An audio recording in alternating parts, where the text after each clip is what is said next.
right. Hello, everybody. Hello. Hi, Markus. How are you? Hello, Heiko. How are you doing? I'm fine, thank you. Excellent. So thanks for everybody who's joining right now. So today it's going to be a very special Ask Me Anything session. We have a very special guest, Jeff Hicks, longtime MVP. Everybody in the PowerShell community knows him. And we already have received a bunch of questions. And if you watch the stream and you have questions, please put them into the comment section. And we will be happy to ask these questions. Don't hesitate to ask questions. Exactly. Yeah, so with this, I would say, let's bring Jeff in so we can start our conversation. Hi, Jeff. Hi, guys. Welcome. Thanks for having me. Jeff. Thanks for joining us. How are you? I'm good. Excellent. So summertime, PowerShell time, I would say. So so maybe, I don't know that, I'm sure that's not the case, but in any case, I would say maybe give us a little bit background for maybe people who are not knowing what you've been done, what you're doing in the PowerShell space or in IT in general.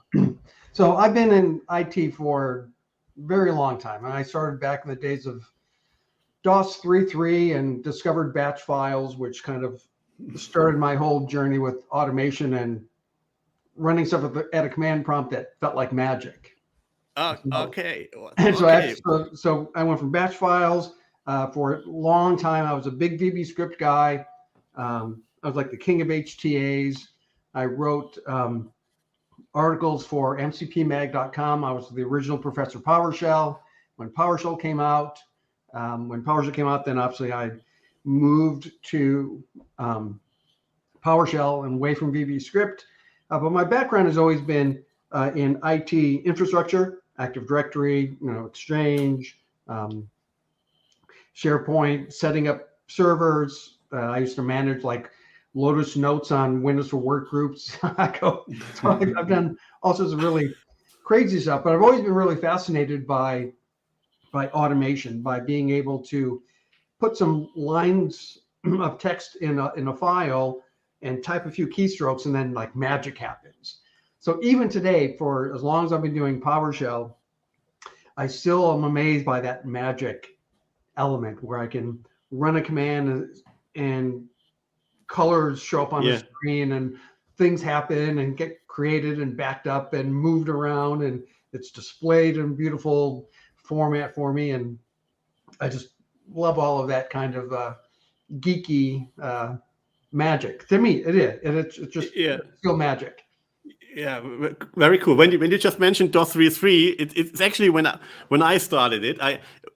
In the company I worked, it was IBM DOS 3.3. It came with a dark blue handbook, this thick. And it was like, and you just, when you mentioned Lotus Notes, I was also working with that way back. So sometimes it sounds like this has been the Middle Ages of IT, right? But it's I remember buying like my very first thumb drive, which was like 16 megabytes and cost like $54 US. But I felt so empowered. Man, I thought I can get so many floppies worth of data on this 16 meg thumb drive. I wish I still had it. I have no idea what happened to it. It would be a museum's piece, right? Oh, yeah. I'm becoming a museum piece. So great, excellent. Yeah. So I'm going to paste the link to your website also into the comments. So again, if people are not already knowing you or what you're doing, I'm just putting it into the chat. And of course, as always, follow on Twitter. And why not start, Markus, with the first questions that we have first? Yeah, sure. So the first question is, when did you start using PowerShell? When did I start using PowerShell? I started Yeah, I started back when it was Monad. I'd been doing some VB script work with Don Jones, and Don said, "Hey, we're going to write the first book on PowerShell," and so I learned PowerShell as I was writing the PowerShell TFM book for Sapien Press, which was the first PowerShell book. There was an O'Reilly book on Monad, which was just kind of like a little preview about what was coming. But our PowerShell TFM book was the first, and for the longest time was like the manual that everyone read to learn this new thing called PowerShell. So I've been using PowerShell since before 2006, and I use it every day. And at this point, I don't even think about it. I just like do it, which is hard sometimes when I'm writing and teaching, because I have to remember what it was like way back when I was first learning it, and what a struggle it felt like. So that's a big challenge. And so okay, this was even for version 1, right? So yeah, how did you hear about that Monad is coming, and what was your first touch point there? Don actually introduced me to it because he had connections, he had ins at Microsoft, and he had a heads up that this thing was coming. I guess I hadn't watched, or I just wasn't looking in the right places to see those signs that PowerShell was coming, was going to be the thing that was going to replace VB script. 'Cause at the time, VB script was still everywhere and was still the big tool for IT pros. And that's what I was still focusing on. In fact, Don and I, our first big book was an advanced VB script book for Microsoft Press, which I can't believe is still in print, because I will still get royalty checks for it. Or royalty statements. I haven't gotten money off of this thing for years, but I think, why you just take this out of print? They're spending more money sending me the paper, showing me that I'm not getting any money. But so there's still people buying this VB script? Apparently, in some parts of the world, someone is still buying advanced VB script from Microsoft Press. Wow, that's interesting. I think we're going to come to the book topics later, also, because there also have been 1 or 2 questions, and then maybe I check the. There's another, I think, very interesting question. Shall I ask it, Markus? Yeah, sure. I think it would fit to the first question. Very well. It's like, did you think at that time PowerShell would become such a popular technology when you started using PowerShell? No, I don't think anyone had any sense that PowerShell will develop into the popular tool that it is, and even more than that, just the community that has grown up around PowerShell. Because there wasn't even that for VB script as popular as that was at the time. I don't know if maybe the nature of the change in IT also kind of led to that community, and the growth more of the internet, because of social media and all that has changed so much in the last 12 years. But no, I had no idea. I just was thinking I was writing another book that would be kind of like the VB script book. Okay. It'd be a reference book that would sit on someone's shelf. They would occasionally pull off to look at something. Yeah. So, but I think this, what you just mentioned, I think this is what we experience also every day. Is the community, right? That the people who are using it worldwide and helping each other and having these conferences. I rarely seen that really in other with other technologies. Really, I have to say that's really unique. All right, and it's still growing. It is. And I think shall we switch to the third question, Markus? Yeah, Do you want to take it? Yeah. So Mark asked, how should the PowerShell beginner start learning PowerShell? How should they start learning it? Yeah. Yep. How should a beginner start learning PowerShell? The easiest thing to do is just open up a PowerShell prompt and just start reading the help for commands and reading the about topics. You can actually teach yourself quite a bit just from reading the included help documentation that comes with it.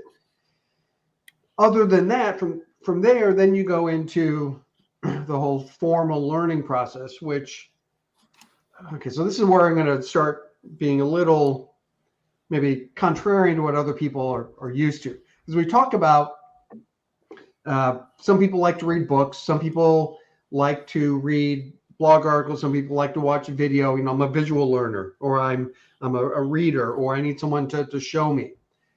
And I'm fine with that up to a point. I'm saying, so my recommendation would be find whatever modality works for you. If it's a book, there are plenty of books that the community would recommend for you to start to read to learn PowerShell. If you're a video person, sure, I've got a whole Pluralsight library that you could go and use, as well as, you know, stuff you'll find on YouTube. If you just like to do it yourself, well, you can do it yourself. But after you get started going down that modality, you really need to branch out into the other modalities. So if you start video, but then start reading a couple books to reinforce what you've learned through the video, and then also to branch out into other things. Because I believe that if you only expose yourself to one way of learning, you kind of miss out on your brain picking up other things when you learn a different way. So watching me show you how to do something in PowerShell, you're going to learn what your brain's going to just be wired one way to process that information. But then if you also read it, your brain has to process that information in a different way. And I think that reinforces those bonds. So find whatever modality you're comfortable with to get started. But then don't be afraid to say, yeah, okay, I'm going to watch some videos now, or I'm going to read a book now, even though I kind of started the other way. Don't limit yourself to just one stream of content. You need to read as much content and watch as much content as you can from a variety of people. Even rereading the same topic. You know, if I write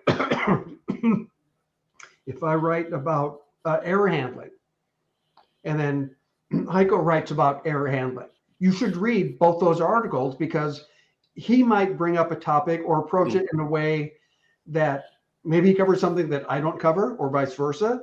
Or maybe there's something in his approach that makes some element click more for you than the way I present it, or vice versa. So don't be afraid to reread the same topic that you think you already know. Because PowerShell is so richly complex, there's always going to be something. And I still find this even today. You know, I'm reading and watching what people are doing and seeing what's out there. And I'll look at like code in the GitHub repo and go, oh, well, that's a cool trick. I had no idea you could do that. Yeah. Yeah. So I think this is really great advice. So, and I think it also applies to, I can read it sometimes on Twitter where people say, I don't know if I should write about this and this topic because there already are 25 articles about it. But it's always a different perspective from the person who writes it, right? Right. And well, and PowerShell changes. You know, remoting, for example, has changed tremendously from version 2. So someone who wrote about remoting for PowerShell version 2 and someone who wants to write about it today, you're going to have completely different takes, and you're going to cover the content completely differently. Yeah, absolutely. Yeah. So don't be afraid to cover the same material, because you also don't know how people are going to discover that material. Everyone searches, and it's a mystery sometimes in the way that content surfaces up to people. So, you know, you may write an article that someone finds before they find something that I wrote on the same topic. So don't assume that just because, you know, I wrote on something that I've covered that topic and there's nothing else to be said about it. Perfect. Yeah, I think I would say that answers the question. And I would also say on your website, which I posted the link in, you have this link. I'm just trying to look at it actually while we're talking about this area. You call it the Essential PowerShell Learning Resources, which actually kind of represents these different ways, like books, online, blogs, videos, stuff like that. So I think this is a good starting point. I will. I need to, and I have plans. I need to update some of that content, but it's still a good place to get. Yeah. So I will put that into the chat as well for the people. So I think this will help for maybe doing the next step for maybe people who are just beginning to use PowerShell. And that's the thing about learning PowerShell. If you're just beginning, you have to use it every day. Yes. So you have to run some command, build a little script, build a little function, do something to get your brain thinking, because PowerShell is not so much, I see this all the time in posts say, what command do I run to do X? PowerShell isn't the type of tool necessarily where you can be trained to say, run this command whenever you want to get this result. Because there are thousands of ways that you can take the elements in PowerShell to come up with the result that you need. Mm-hmm. And the way that I might create that command or that command sequence will be different from the way Markus might do it, just based upon the two environments that we might be in. So you have to learn the PowerShell paradigm. You can't just memorize, okay, I run this command and I get the result that I want, other than really basic stuff like get service or get process. But if I want to find all the services on these, 10 mission critical servers, and I want to find all the ones where the working set size is above a certain level, and then write that information to a XML file and also write it to a HTML file that I can then publish to my internet server. You can do that in PowerShell, and you can do it in several ways, but you have to be able to understand enough about how PowerShell works under the hood and why it works to be able to know what elements to put together and what the best way to put them together and the best way to put them together that will work in your environment. Yeah, I think that's a very important topic. Actually, there's Dave just commenting something in the chat saying most anyone could learn PowerShell by converting scripts they already use, whether Bash, Python, Bash, or VB script. Yeah, that was a thing early on in when PowerShell first came out. People would say, "Well, I've got all these VB script files or these batch files," and my comment at the time, which is actually still true today, is if those things work for you, let them be. There's no reason that you have to reinvent the wheel. But when the time comes to say, "Oh, we need to add another element," or this VB script that we use to, send up servers is now failing, rewrite it in PowerShell. But, and I've seen so many PowerShell scripts that I can tell are nothing more than a PowerShell version of a VB script file. And what that person has not done is they have not embraced the PowerShell paradigm.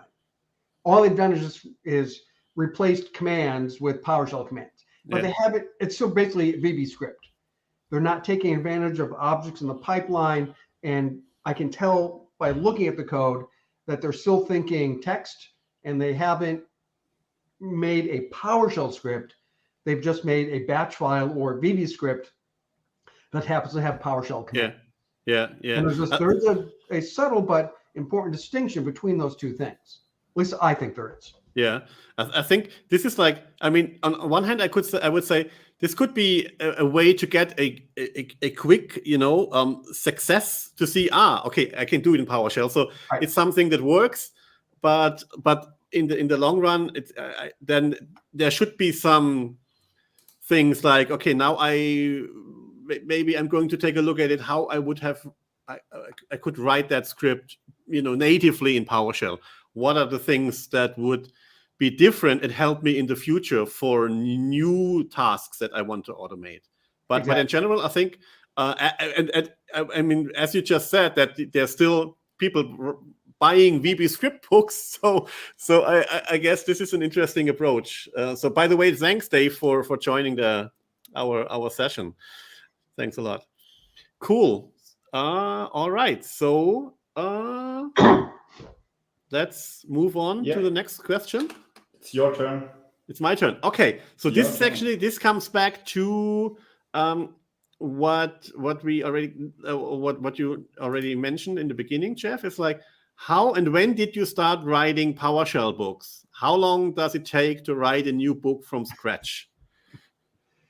Well, yeah. So I started writing, PowerShell books back in 2006, and the VB script book came out before that. And so I've been writing books for 12, 13 years now. How long it takes? Well, that depends. If you're writing full-time or part-time, if you're writing for a publisher, if you're writing for yourself to publish on LeanPub, but it can definitely take, a couple months. Full-time, or you're just doing it as a side project? Well, a couple months, even full-time. Okay. Oh, okay. Okay. Depending upon, the complexity. I mean, if I were to write a book that was just on PowerShell fundamentals, 101 stuff, I've written that content so many times over the last 12 years, that book would not take me very long to write. But if I'm going to start exploring a more advanced topic, something I have to maybe learn a bit about, that's going to obviously take a little more time. Okay. So, but there's writing a book is a good way to learn. It's a great way to learn, because you have to learn it in order to write about it. Yeah. And I would encourage people, feel free to write a book. Yeah. But don't write a book thinking that it's going to bring fame and fortune and groupies and all of that. Because oh, okay. No groupies. Oh my God, that's a disappointment now. Okay. Well, no, other than groupies like Jason Helmick, he was one of my groupies early on. So I mean, that's a good that's a great thing, right? So and I think what you just mentioned, I guess also it's like it forces you to think in maybe a different structure, or structure the things that you may be already doing day by day into something that somebody can follow by reading the book, right? Yeah, I mean, there's nothing wrong with writing a book, because for one, it's a great personal achievement, because not everyone can do it. Otherwise, everyone would be having books published. You have to be disciplined and be organized. So it helps you, if those aren't your strengths, then writing a book can help you maybe develop some good habits around that. And it used to be that, self-publishing was like, no one self-publishes, only you have to go through a regular publisher. But publishing on LeanPub is really simple. You can write your documents in Markdown, publish a new book every week, or as often as you need to, because that's one of the reasons that when Don and I were writing books and we started moving to the LeanPub model, because PowerShell was changing, well, it still is, right? We get a new version like twice a year, it seems. And so if you needed to update a book, in the old traditional publishing model, that takes way too long, because their processes are not built for that. Their processes are built for a book that's going to have a shelf life and be stable for like 3 years. And IT is not necessarily like that anymore. At least the stuff that we are all doing, like with PowerShell. Yeah. But with LeanPub, and there are other services I'm sure like that, it's all published on the fly. So it's all back end, basically DevOps kind of stuff. Yeah. Where it's like, here are my Markdown files, and generate the book from that and publish it and let everyone know, and then they buy it right from the publisher. So that's what makes a site like LeanPub, from a book publishing perspective, very popular. Oh, all right. Appealing for people who don't necessarily have, a name or history, and no book publisher is going to approach them. Fine.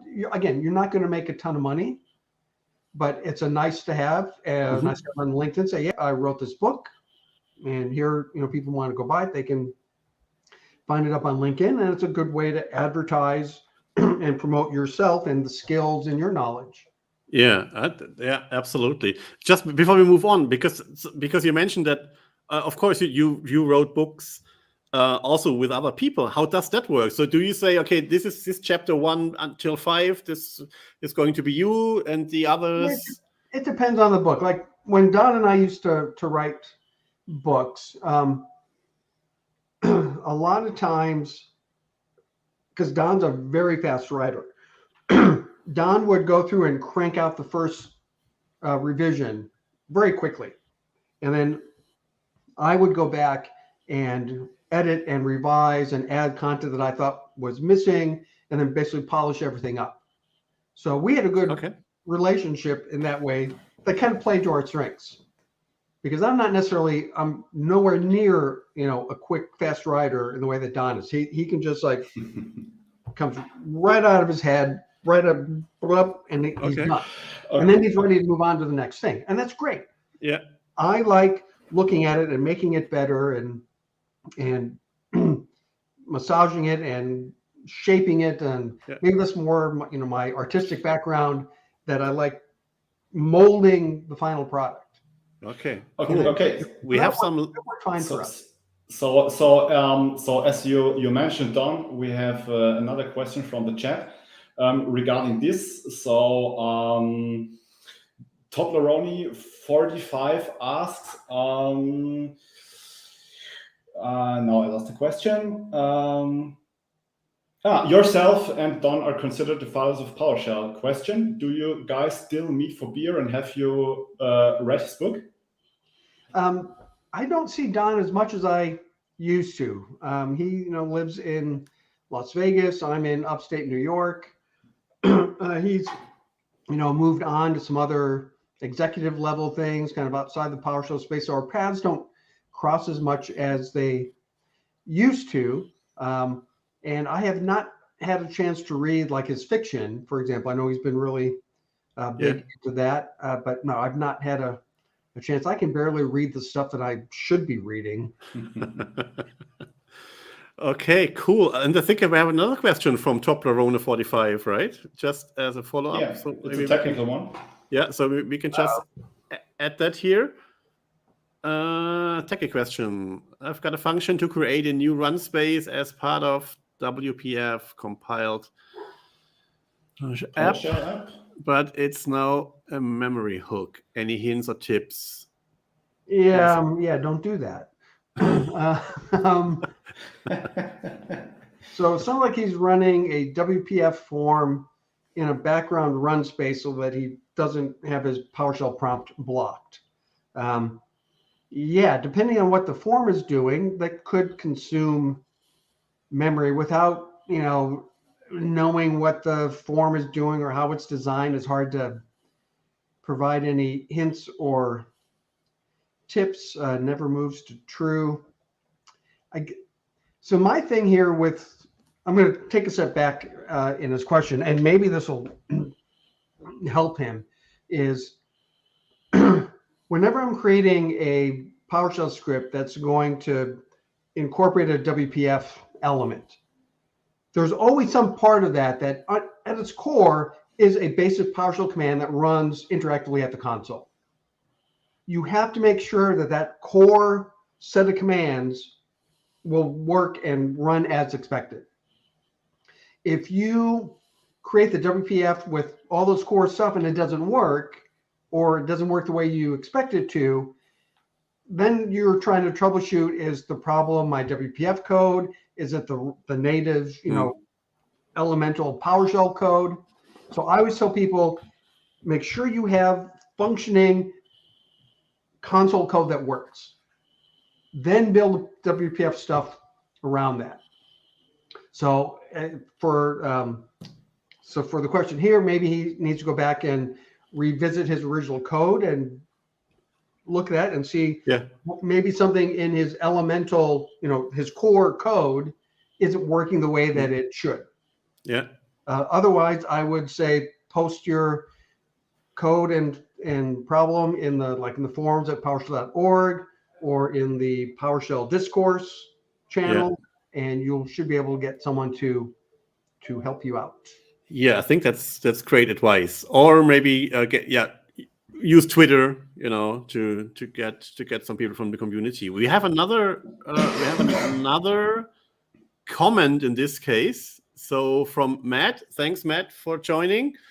So no question. I just want to say thank you for all your help in the old PowerShell IRC channel back in 27. Okay. All right. So that it looks like you made an impact, right? Well, hopefully Matt now is paying it forward and helping the next generation and answering their questions and helping, spread the love and spread the knowledge. So thank you. Great feedback. Great feedback. Cool. Yeah. So while we are waiting for other questions maybe coming through the chat, let's go through the list of the questions that we got. Markus, do you want to check it? Yeah, sure. To close the capital of books, are there any plans for new books? Oh, plans for a new book? Not really. The Learn PowerShell Scripting in a Month of Lunches is getting a new edition that James Petty is working on. Even though Don and my name is still on the book, we're not involved in the book. He's just taking our content and updating it for PowerShell 7. I need to go back and update some things in the PowerShell Scripting and Toolmaking book that Don and I have up on LeanPub. I have a list of things that I've wanted to add and update. So I'll try to get to that at some point. In terms of anything new, nothing really book-wise that has jumped out and said, oh, I need to write, this book. Okay. Cool. All right. So let's move on maybe to another question, which I think is quite interesting. Shall I take it, Markus? That's scary. Yeah, sure. Take it. It's also a fun one. Maybe it's from Jan or Yen. Do you still have to Google PowerShell stuff once in a while? Yeah, I do. I was either PowerShell or stuff when I'm working on PowerShell. For example, I was just updating a function of mine to back up a event log.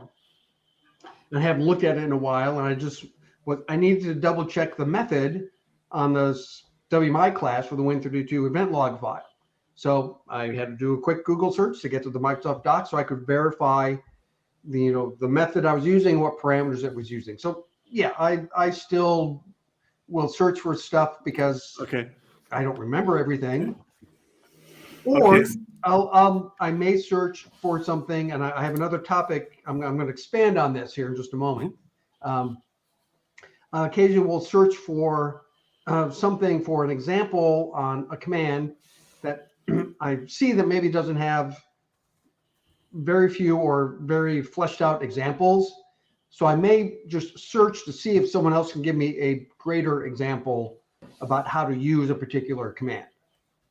Especially something that's really, arcane in an area that maybe I don't use very often. Now, so the bigger point I want to make to this question, because this is actually a good topic that I get about all the time. If I had a box to stand up and start preaching, this is my preaching section here. So, okay, people, buckle up. Okay, now.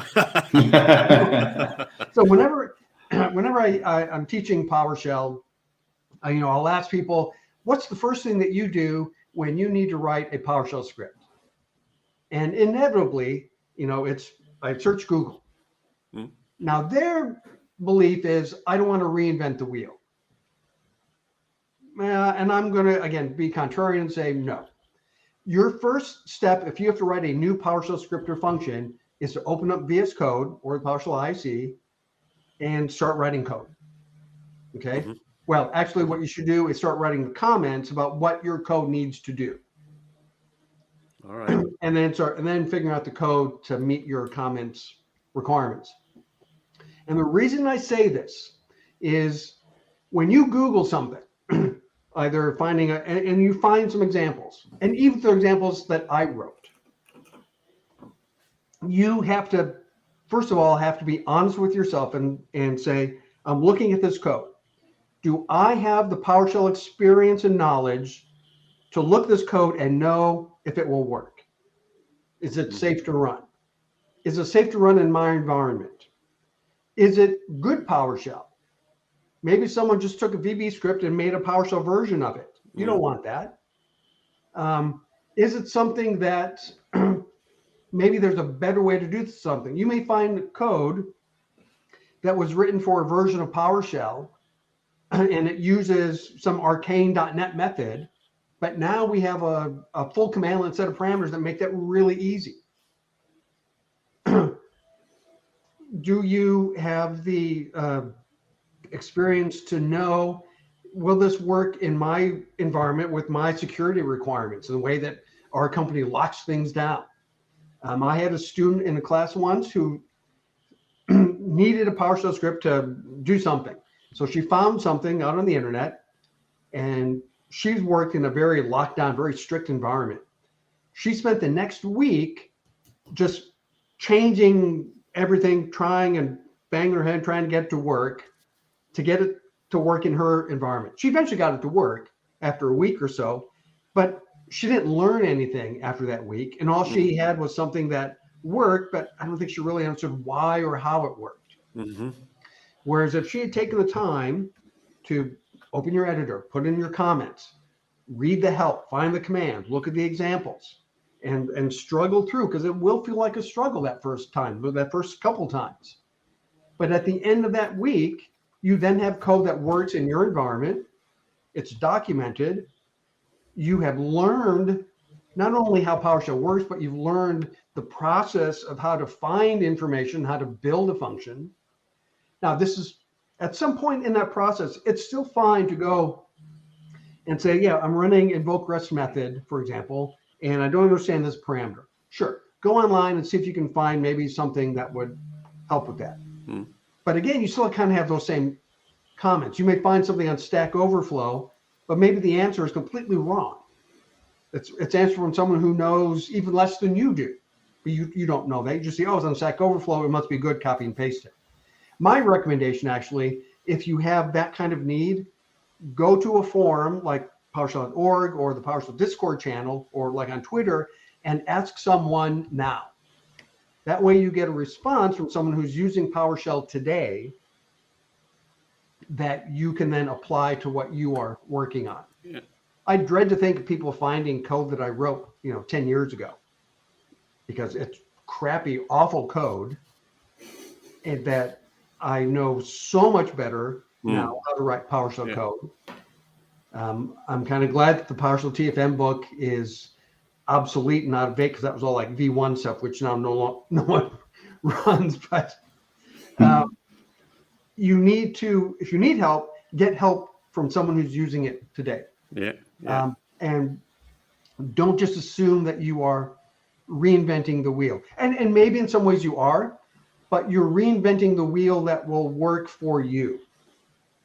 And you will learn something in the process. Otherwise, all you're learning is how to Google and copy and paste. Yeah, absolutely. Again, I would say great advice. Actually, we have I think four more comments or questions in the chat. So right. I will just show the first one. It's from Andre. Hi, Andre. Thanks for joining. How about moving out the PowerShell from the documents folder? He has a follow-up here. I think maybe this can be a problem with OneDrive synchronization. So I don't know if he's talking about running files or having your scripts. It's I actually my scripts folder is in OneDrive, and I just have a symbolic link to C scripts to that, so that on my desktop and my laptop, they C scripts both point to the OneDrive, and I've never had a problem with that. So he may have to give us more information. I'm not quite sure what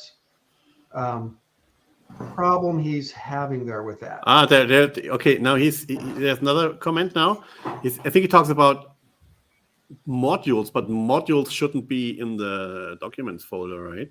Yeah, they are. Yeah, so if you install a module in your that's set for the user scope, it'll go under C users, PowerShell modules. Well, your answer then is don't put it install modules for the computer, not for the user. Yeah. So unless you're doing something with roaming profiles and but which I don't. Yeah, or thing anymore. well, I think Markus's and my answer would be maybe instead of doing it this way, use ScriptRunner to manage that centrally, and then you don't have to worry about the things in user profiles. But yeah, sure, but don't put big modules in the script repository of ScriptRunner as well. So yeah, that's that true. would slow down ScriptRunner. Yeah, that's true. All right. It may also depend upon the module.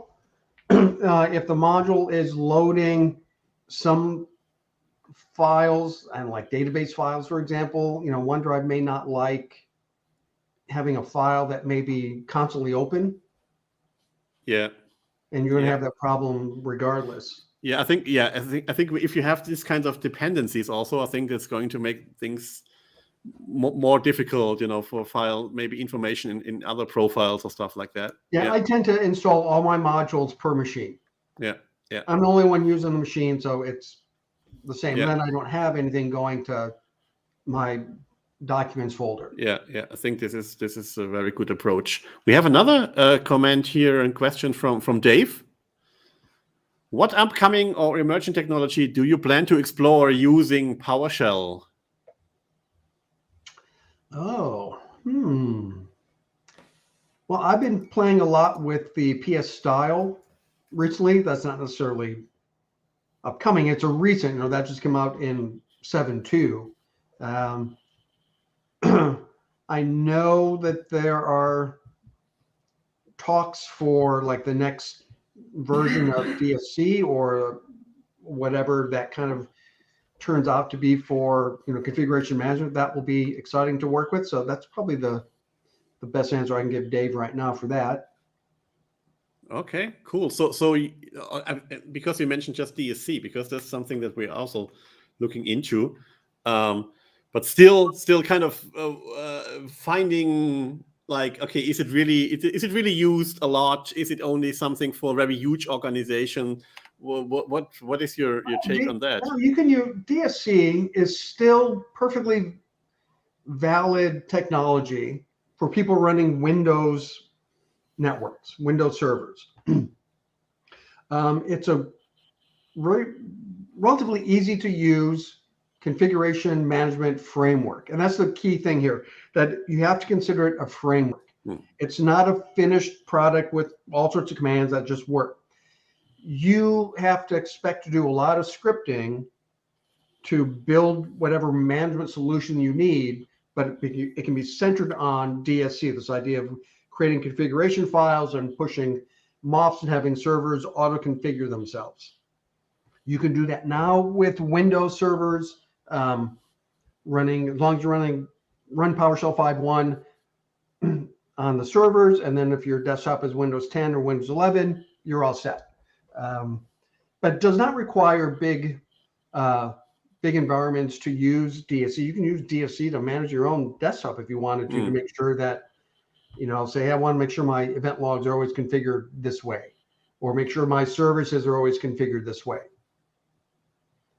So there's still lots of even just little things like that, if you have some, on-premise, which is typically where I think DSC works best, because Azure has its own DSC element. So if you've got Azure VMs, there's an Azure DSC that you can use. But I'm not really, I'm an old school on-prem kind of guy. So I would still use DSC if I was managing things locally. I just did a whole, on Pluralsight last year, I just did a whole refresh of the Windows PowerShell DSC course. So if you wanted to learn about DSC, you could follow that course and learn everything you need to know. Okay, perfect. And by the way, I mean, I would say on-prem is still alive and kicking, even if many, you only hear about the cloud, but we see it with our customers as well. Maybe it's a mix, but it's still important, right? Yeah. So Dave actually has another question. So let me just also show you that. it's about PowerShell 7, concerning Yes. the PowerShell 7 experimental feature capabilities. Have you seen this in use in the wild, other than within PowerShell itself? So what it's talking about in PowerShell 7, there's a command that you can run called get experimental feature. And PowerShell ships with a number of features that basically their PowerShell team was thinking about including, automatically at some point. The PS style stuff I talked about, there's an experimental feature that will turn on rendering file information.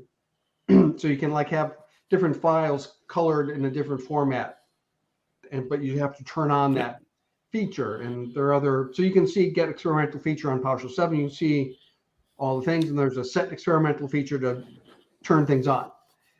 I have not seen that idea used, and this whole idea of experimental feature, too many places, or if they do, they don't document it very well. I have a vague recollection of seeing something like this in another module, but I couldn't tell you what that module was. I don't know, if I were to build a module that might have experimental features, which I could, like my PS Script Tools module, which is very popular, or the PS Release Tools module. I suppose I could have a command that would have an experimental feature, and I'm assuming the way it would work, if I turn it on, then that would just enable a commandlet or a function to work. So I guess to answer Dave's question, no, I've not seen this idea used in other modules or other tools, but it's certainly an interesting approach. Yeah, maybe something that will develop over time when people realize that this is an option. Yeah, it kind of gives you a way to. Now, I think one thing that certainly Microsoft might be doing that ties into the experimental feature could be telemetry. So Microsoft could be watching and saying, "Oh, we're seeing this number of users turning on this feature and using this feature." True. So maybe this is a feature that we need to carry on. That would be another reason. But then you'd have to, if you're going to follow that for your module, then you need to start including telemetry, and that becomes a whole data privacy issue that I'm not going to get into. Yeah, makes it more complex altogether. Yeah. All right. Okay. So, but thanks again, Dave, for your question. Great. So I think we already talked 50 minutes now. So as we this is time flies, if it's have interesting topics like this. Maybe we can just, because you briefly mentioned that, like you're composing and stuff like that, because there's actually a question around music. Okay. So maybe we're switching gears Sure. and taking this question. What do you think, Markus? Yeah, sure. So music is not my topic. It's yours. Okay. All right. Okay. But it's just a question. But anyway. Okay. And maybe many people don't really know that, but here, this person already obviously knows it. When did you start composing music? What's your favorite music genre? Well, I grew up being a trumpet player, so I played trumpet until I stopped playing trumpet probably about 30 years ago. And I always kind of dabbled, even in high school, composing stuff. I did some serious composing, back in the 80s. And then within like the last 3 or 4 years, I started picking it up again. And now do it on a little more regular basis. But I like all sorts of music to listen to. My composing tends to be more it's classical, right? It's based, yeah. Yes. And because I discovered your YouTube channel, this where you put that, and I think wasn't there one where it's the music or the theme is like you're taking out the dog and Yeah. So the second piano prelude is named after my dog, and it's kind of, if you listen to it, at least I can hear it. And actually, in the score, I have annotations about what the dog is doing. Okay, cool. This is That it kind of is a musical walk with my dog. This is cool because I'm trying to do some music as well. I'm playing around with GarageBand on my iPad, and my motivation is to get some creativity outside of the IT space and just doing some music once in a while, and clearing the head and stuff like that. Is it the same for you in a way? Yeah.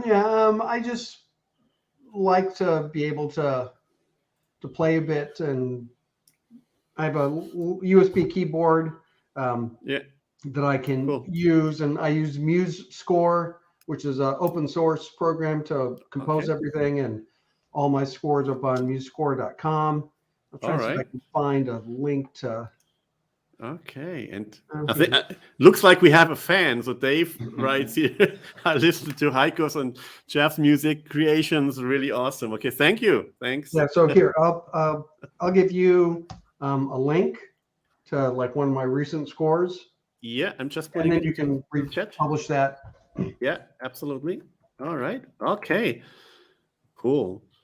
Okay, so see, we covered music as well. Maybe we have time for one or two questions. Yeah, I see Andre's question here about the AZ modules. And yeah. So my recommendation is install that per machine. Don't install it per user. Yeah. I think you have more control. It's cleaner. Yeah. Unless and then you're not polluting your documents folder with that content, because what also happens when you go to update help, your help is also going to your documents folder. Yeah.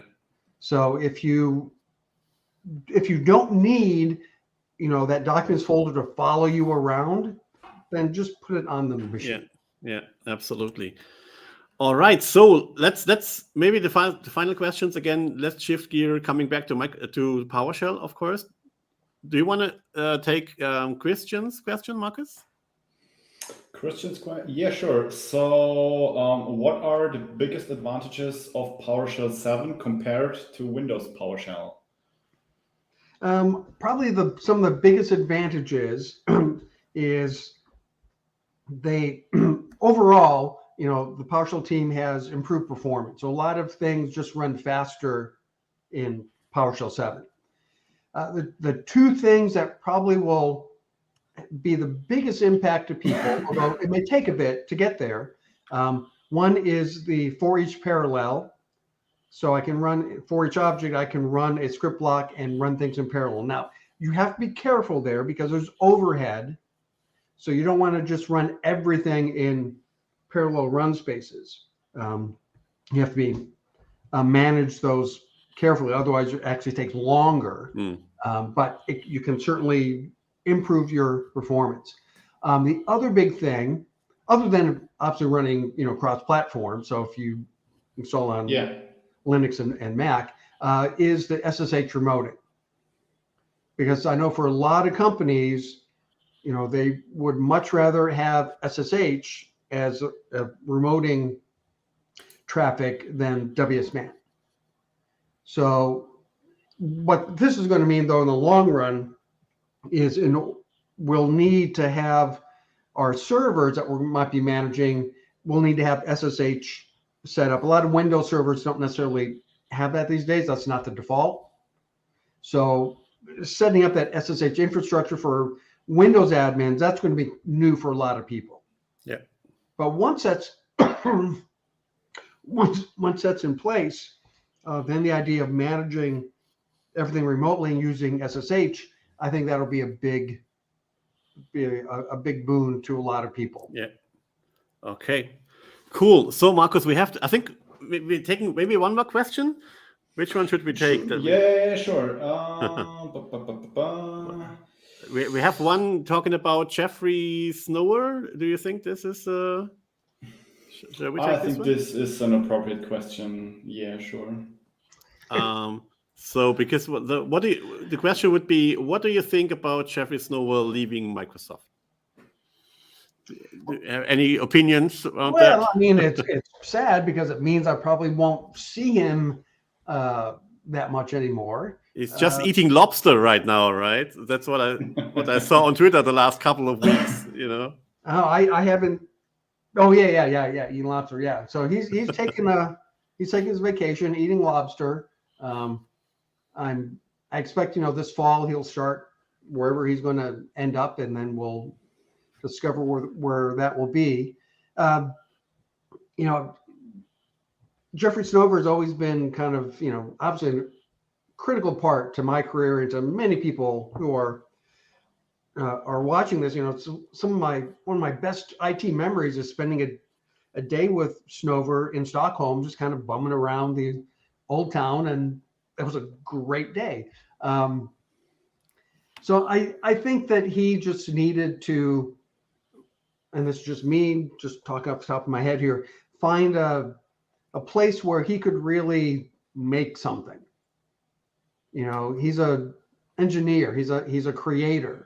Yeah. And I don't know, I don't think that he ever was fully comfortable in some of the other roles he took on after PowerShell, because I don't think he was able to make something in the way that he made PowerShell.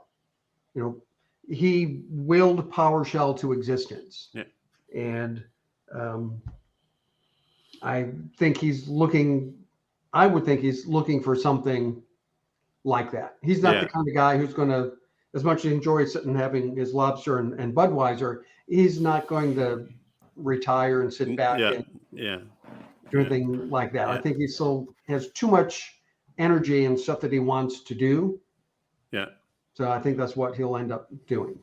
Perfect. And I think, I'm not sure what the intention of the question was, but if the intention was like, okay, do you think that Microsoft or PowerShell will still play an important role with Microsoft? I would say, the PowerShell team is there, new people coming in, fresh blood coming in.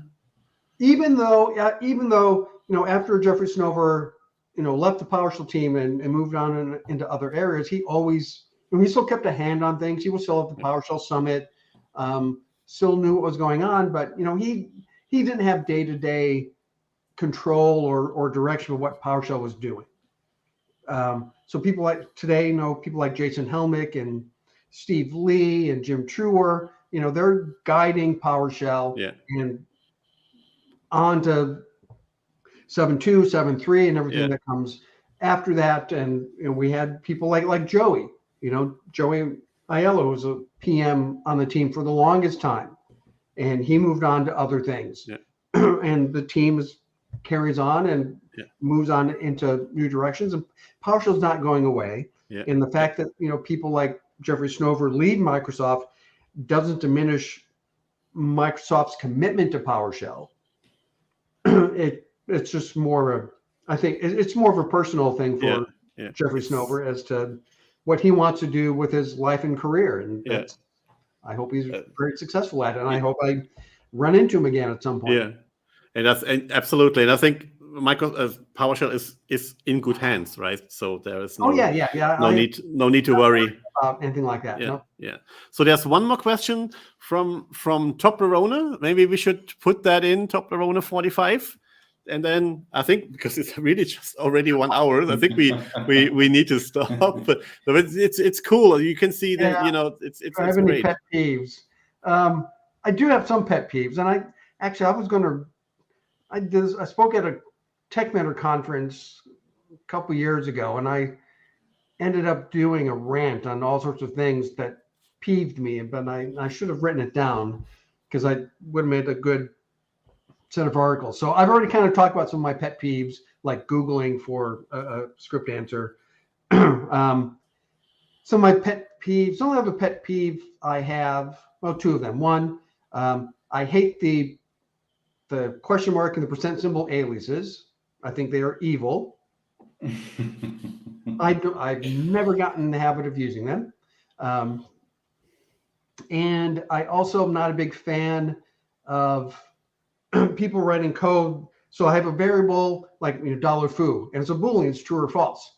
If I see code that says if $true equal true, no, that's Yeah. if $foo, then whatever, because it's already a Boolean. You don't have to compare it to anything else in an if statement. That's the whole point of the if statement. So when I see if $foo equal $true, I know that person hasn't adopted the PowerShell paradigm. They're not thinking about an object. They're thinking string. They're thinking this thing has a value of true. Does it equal true? Mm. And that's not the PowerShell paradigm. Yeah, very good point. Yeah, yeah. So that's my other kind of pet peeve. Simply like with in parameter bindings, or if mandatory equal $true. You don't have to do that anymore. We did it in version 3, but after that we don't. If $mandatory is there, it's implicitly true. You don't have to explicitly say it's true. It's a minor thing, but it tells me that either someone is just copying old code, or they're not really thinking about the paradigm. Yeah. Cool. So I think I would say this. I think this was the last question, because we already more than 1 hour.